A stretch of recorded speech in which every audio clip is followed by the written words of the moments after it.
ಇನ್ನು ಬಾಂಬ್ ಸ್ಫೋಟಕ್ಕೂ ಮುನ್ನ ಆತ ಬಸ್ನಲ್ಲಿ ಪ್ರಯಾಣ ಮಾಡಿದ್ದ.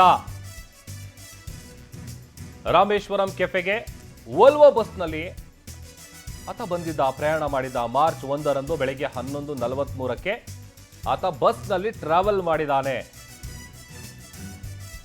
ಬಾಂಬ್ ಸ್ಫೋಟಕ್ಕೂ ಮುನ್ನ ಏನೆಲ್ಲ ನಡೆದಿತ್ತು ಅನ್ನುವಂಥ ಡೀಟೇಲ್ಸ್ ಅನ್ನ ನಾವು ಗಮನಿಸ್ತಾ ಇದ್ದೀವಿ. ಯಾಕಂತಂದ್ರೆ ಆತ ಪಕ್ಕಾ ಪ್ಲಾನ್ ಮಾಡ್ಕೊಂಡು ಬಂದಿದ್ದ.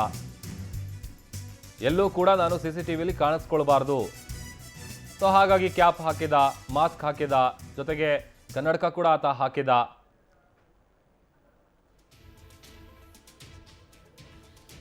ಎಸ್ ವೀರೇಶ್, ನೀವು ಹೇಳ್ತಾ ಇದ್ರಿ ಅಂದ್ರೆ ಎಲ್ಲ ಆಯಾಮದಲ್ಲೂ ಆತ ಎಲ್ಲಿ ಬಸ್ಸನ್ನ ಹತ್ತಿದ್ದ, ಎಲ್ಲಿ ಇಳಿದಿದ್ದ ಅನ್ನುವಂಥ ವಿಚಾರಕ್ಕೆ ಸಂಬಂಧಪಟ್ಟಂತೆ, ಜೊತೆಗೆ ಆತ ಇನ್ನೂ ಎಲ್ಲೆಲ್ಲಿ ಓಡಾಡಿರ್ಬೋದು, ಮತ್ತೆ ಇನ್ನೂ ಏನಾದರೂ ಹೆಚ್ಚಿನ ಪ್ರಮಾಣದಲ್ಲಿ CCTV ದೃಶ್ಯಗಳನ್ನ ಸಿಗುವಂಥ ಸಾಧ್ಯತೆ ಇದೆಯಾ ಹೇಗೆ ಅಂತ? ಬಿಕಾಸ್ ಅದೆಲ್ಲ ಸಿಕ್ಕಿದ್ರೆ ಬಹುಶಃ ಆತನನ್ನು ಅರೆಸ್ಟ್ ಮಾಡೋದಕ್ಕೂ ಕೂಡ ಪೊಲೀಸರಿಗೆ ಹೆಲ್ಪ್ ಆಗುತ್ತೆ ಅಲ್ವಾ?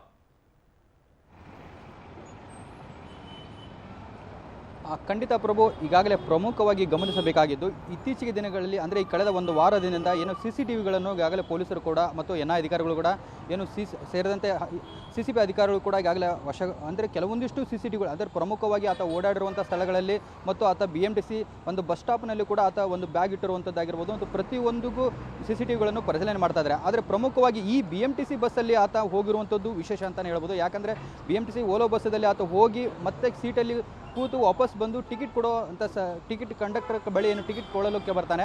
ಆ ಸಂದರ್ಭದಲ್ಲಿ ಮತ್ತೆ ಆತ ಮುಖ ಕೂಡ ಅವಾಯ್ಡ್ ಮಾಡ್ತಾನೆ. ಇವೆಲ್ಲವನ್ನು ಈಗಾಗಲೇ ಏನು ಮುಖಚೇಹರೆ ಕೂಡ ಈಗಾಗಲೇ CCTVಲಿ ಪರಿಶೀಲಿಸಿದ್ದು ಮತ್ತು ಜೊತೆಗೆ BMTCಯ ಒಂದು ಅಧಿಕಾರಿಗಳ ಒಂದು ನೇತೃತ್ವದಲ್ಲಿ ಅಂದರೆ CCTV ಕೂಡ ಮನವಿ ಕೂಡ ಮಾಡಿದ್ರು CCP ಅಧಿಕಾರಿಗಳು. ಅದರಂತೆ ಕೂಡ ಈಗಾಗಲೇ ತನಿಖೆಯ ಯಾವ ಹಂತದಲ್ಲಿದೆ ಅಂದರೆ ಆರೋಪಿಯ ಯಾವ ಕಡೆಯಿಂದ ಅಂದರೆ ಹೂಡಿ ಮುಖ್ಯ ರಸ್ತೆಯಲ್ಲಿ ವೈಟ್ ಫುಲ್ ಮೂಲಕ ಅಂದರೆ ಮಾರ್ತಳ್ಳಿ ಆ ಭಾಗದಲ್ಲಿ ಆತನ ಪ್ರಮುಖ ಸುಳಿವು ಕೂಡ ಸಿಕ್ಕಿರುವಂಥದ್ದು. ಆ ಸಂದರ್ಭದಲ್ಲಿ ಈಗಾಗಲೇ NI ಅಧಿಕಾರಿಗಳು ಕೂಡ ಈಗನಾಗಲೇ ಏನು ನಿನ್ನೆ IGP ಏನು NI IGP ಸೇರಿದಂತೆ 7 ಅಧಿಕಾರಿಗಳು ಏನು ಸುತ್ತಲೂ ಅಂದರೆ NI ಅಧಿಕಾರಿಗಳು ಸ್ವತಂತ್ರವಾಗಿ ಒಂದು ತನಿಖೆ ಮಾಡ್ತಾ ಇದ್ದಾರೆ.